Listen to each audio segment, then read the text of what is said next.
Hello guys, welcome back to my channel Tuli's biology. তো আজকে আবার আমি এসে গেছি একটা নতুন টপিক নিয়ে।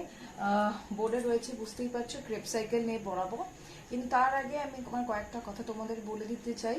সেটা হচ্ছে যে যারা এখন আমার চ্যানেলটাকে সাবস্ক্রাইব করোনি তারা ঝটপট চ্যানেলটাকে সাবস্ক্রাইব করে ফেলে লাইক করো, ভিডিওগুলোকে শেয়ার করো, দেখো, কমেন্ট করো। যদি কোনো অসুবিধা থাকে তাহলে অবশ্যই আমাকে জানাবে ইন দ্য কমেন্ট সেকশন, বা পার্সোনালিও আমাকে জানাতে পারো through my Facebook page and my mail ID.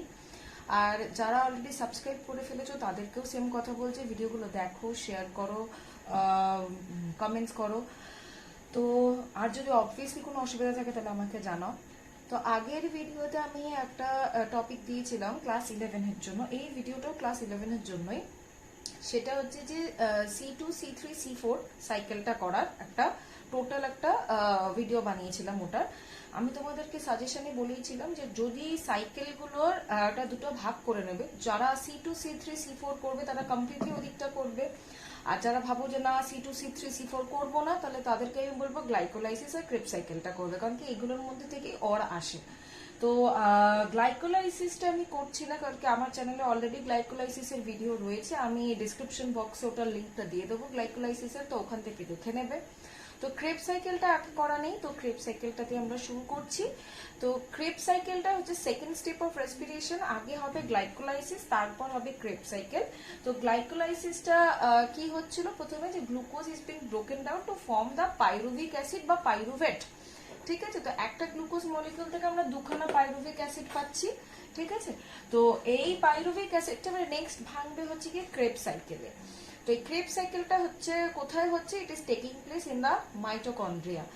তো আমরা এবারে যাচ্ছি আমাদের মেন টপিকটাতে। দেখো এখানে পাইরুভেট থেকে শুরু হচ্ছে, অ্যাকচুয়ালি কিন্তু ক্রেপ সাইকেল শুরু হবে তোমাদের অ্যাসিটাইল কোএনজাইম এ থেকে। কিন্তু এই অ্যাসিটাইল কোএনজাইম এটা ঝট করে আসলো কোথা থেকে সেটা আমরা একটুখানি দেখে নিই। এই পাইরুভেটটা বা পাইরুভিক অ্যাসিডটা, দেখো এটা 3 কার্বন কম্পাউন্ড 3C। ঠিক আছে, এটা উইল গো আন্ডার ডিকার্বক্সিলেশন, মানে এর মধ্যে দুখানা জিনিস হবে, একটা হবে ডিহাইড্রোজেনেশন আর একটা হবে decarboxylation. Dehydrogenation will be done by dehydrogenase enzyme, যার ফলে NAD থেকে NADH আর H+ পাচ্ছি আমরা। ঠিক আছে, আর ডিকার্বক্সিলেশনের পরে একটা CO2 বেরিয়ে গেল, তাই জন্যই পাইরুভেটটা 3C থেকে 2C হয়ে গিয়ে ফর্ম করলো অ্যাসিটাইল কোএনজাইম A। এইবারে হচ্ছে আমাদের হচ্ছে মেন ক্রেব সাইকেলে।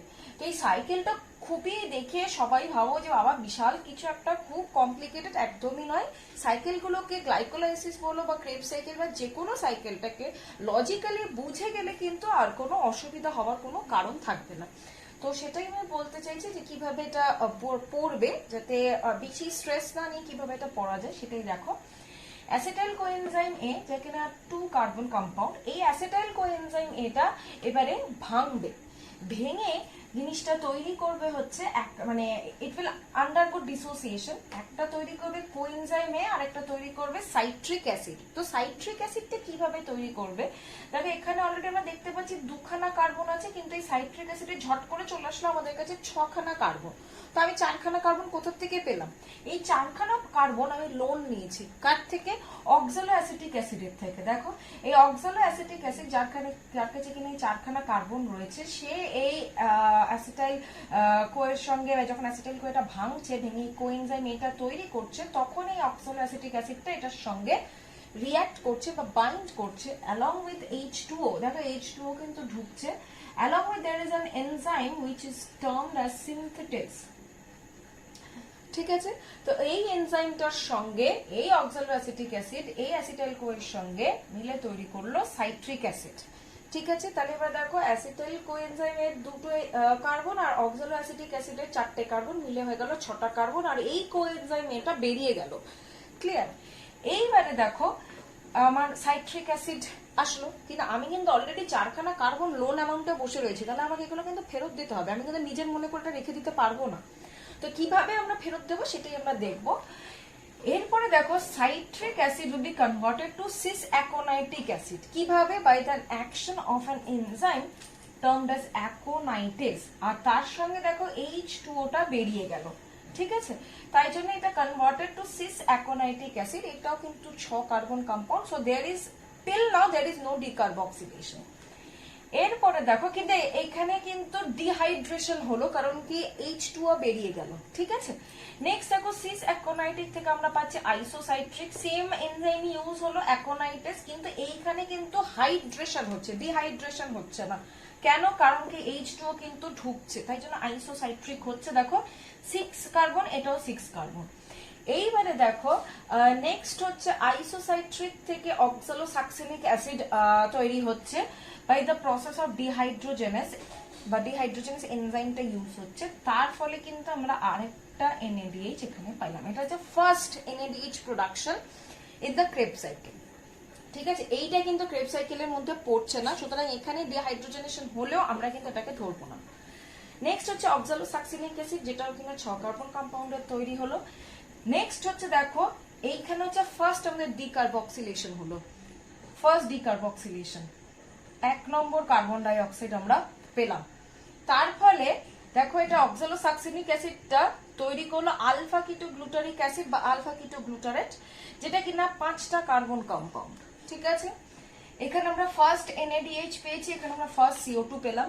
নেক্সট দেখো আলফা কিটোগ্লুটারেটটা আবার মানে নেক্সট কনভার্টেড হচ্ছে সাকসিনিল কোএনজাইম A, এইখানে কিন্তু সেকেন্ড NADH টাও পেলাম আমরা। অ্যাপার্ট ফ্রম দ্যাট সেকেন্ড ডিকার্বক্সিলেশনও হলো, মানে দুখান আমরা কার্বন ডাই অক্সাইড পেয়ে গেলাম, ঠিক আছে। এখানে একটা, এখানে একটা, আর এখানে একটা NADH, এখানে একটা NADH হয়ে গেল। নেক্সট দেখো এইখানে কিন্তু কোএনজাইম এটা ঢুকছে, যার ফলে এটা কিন্তু দেখো সাকসিনিল কোএনজাইম A তৈরি হচ্ছে, তাতে কিন্তু হতো না। নেক্সট দেখো সাকসিনিল কোএনজাইম A থেকে সাকসিনিক অ্যাসিড তৈরি হচ্ছে with the help of another enzyme সিনথেটেস। এখানে কিন্তু আলটিমেটলি আমাদের কার্বন কন্টেন্ট 4টে হয়ে গেছে। এবারে দেখো এই সিনথেটেস এনজাইমের দ্বারা এই সাকসিনিল কোএনজাইম A থেকে সাকসিনিক অ্যাসিড তৈরি হলো। এই সাকসিনিক অ্যাসিডটা হতে এইখানে একটা সাবস্ট্রেট লেভেল ফসফোরাইলেশন হলো। সাবস্ট্রেট লেভেল ফসফোরাইলেশনের ফলে এটিপি আর জিটিপি তৈরি হলো ফ্রম এটিপি অ্যান্ড জিটিপি। তো এইখানে সাবস্ট্রেট লেভেল ফসফোরাইলেশনটা হলো সিনথেটেস এনজাইমের দ্বারা সাকসিনিক অ্যাসিড তৈরি করলো, which is again a 4 carbon compound. Next দেখো সাকসিনিক অ্যাসিড থেকে আবার ফিউমারিক অ্যাসিড তৈরি হচ্ছে। ফিউমারিক অ্যাসিডে কি বুঝতে পারছো, এখানেও দেখো হাইড্রোজেন কিন্তু আবার অ্যাকসেপ্টেড হচ্ছে বাই দিস FAD, তার মানে ডিহাইড্রোজেনেশন হচ্ছে বা ডিহাইড্রোজেনেস এনজাইমটা কাজ করছে। তাহলে আমরা এখানে একটা FADH2 পেলাম, ঠিক আছে। হয়ে এটা কি তৈরি করলো, ফিউমারিক অ্যাসিড। এবারে ফিউমারিক অ্যাসিডটা দেখো with the action of fumarase it will be broken down to malic acid, মানে ফিউমারিক অ্যাসিডটা ম্যালিক অ্যাসিডে পরিণত হচ্ছে by the action of fumarase. Apart from that এখানে কিন্তু হাইড্রেশন হচ্ছে, কেন? কারণ H2 is getting into the reaction, okay. Ultimately দেখো ম্যালিক অ্যাসিড থেকে আলটিমেটলি তৈরি হলো অক্সালো অ্যাসিটিক অ্যাসিড, যেটা যেখানেও কিন্তু আবার ডিহাইড্রোজেনেশন হচ্ছে by the help of the dehydrogenase enzyme. তাহলে আমরা এখানে 3 নম্বর NADH টা পেলাম। তাহলে দেখো at the end of the reaction আমরা দেখতে পাচ্ছি আমরা অক্সালো অ্যাসিটিক অ্যাসিড পেয়ে গেলাম, যেটা 4 কার্বন কম্পাউন্ড আমরা লোন অ্যামাউন্ট নিয়েছিলাম এই সাইকেলটা চালানোর জন্য। দেখো আবার ঘুরে ফিরে সেই আমরা লোন অ্যামাউন্টটা শোধ করে দিলাম। অ্যাপার্ট ফ্রম দ্যাট আমরা কিন্তু দুখানা কার্বন ডাই অক্সাইডও পেলাম, ঠিক আছে। তাহলে আমাদের এখানে একটা পাইরুভেট থেকে আমরা কি কি পাচ্ছি দেখে নিই। আমরা একটা পাইরুভেট থেকে পাবো হচ্ছে 3টি NADH, 2টো কার্বন ডাই অক্সাইড আর একটা FADH2 পাচ্ছি, ঠিক আছে। আর যদি এবারে এটা তো একটা পাইরুভেট থেকে হলো, এবারে 2টো পাইরুভেট যদি হয় তাহলে আমরা 3টে জায়গায় 6টা NADH পাবো, একটা জায়গায় 2টো FADH2 পাবো আর 4টে CO2 পাবো অ্যাজ আ এন্ড প্রোডাক্ট, ঠিক আছে। আচ্ছা এইবারে দেখো যদি এনার্জি ক্যালকুলেট করতে বলে, ও আচ্ছা আরো দুটো জিনিস পাবো, সেটা হচ্ছে যে আরো একটা জিনিস পাবো। দেখো এইখানে একটা ATP প্রোডাকশন হয়েছে, ফার্স্ট ওয়ান আমরা এরকম এই একটা ATP পেলাম। নেক্সট আমরা পাবো হচ্ছে একটা থেকে তো আমরা এই একটা পেলাম, নেক্সট আমরা আরেকটা পাইরুভেট থেকে আরেকটা পাবো, তাহলে আমরা দুখানা ATP পাচ্ছি। তাহলে এন্ড প্রোডাক্ট যদি আমরা দেখতে পাই তাহলে হচ্ছে 6টা NADH পাবো, 2টো FADH2 পাবো, 2টো ATP পাবো আর 4টে CO2 পাবো। তাহলে 6টা NADH থেকে একটা NADH থেকে কটা ATP মলিকিউল পাবো? 3টে। তার মানে এখান থেকে 6 × 3। দুটো FADH থেকে কটা পাই? মানে একটা FADH থেকে দুটো পাচ্ছি, তাহলে দুটো থেকে 2 × 2, আর এখানে দুটো ATP, তাহলে 6 × 3 18, 2 × 2 4, আর এখানে 2, তাহলে হলো 24 খানে ATP molecules is our net result। তাহলে এই হচ্ছে গিয়ে টোটাল ক্রেবস সাইকেলটা। আই হোপ তোমরা এটা বুঝে গেছো। এছাড়া ক্রেবস সাইকেল নিয়ে আরো কয়েকটা কোয়েশ্চেন আছে, যে ক্রেবস সাইকেলকে আমরা অ্যাম্ফিবলিক পাথওয়ে কেন বলি, what is amphibolic pathway, why is it regarded as the amphibolic pathway, এই জিনিসগুলো ভালোভাবে পড়ো।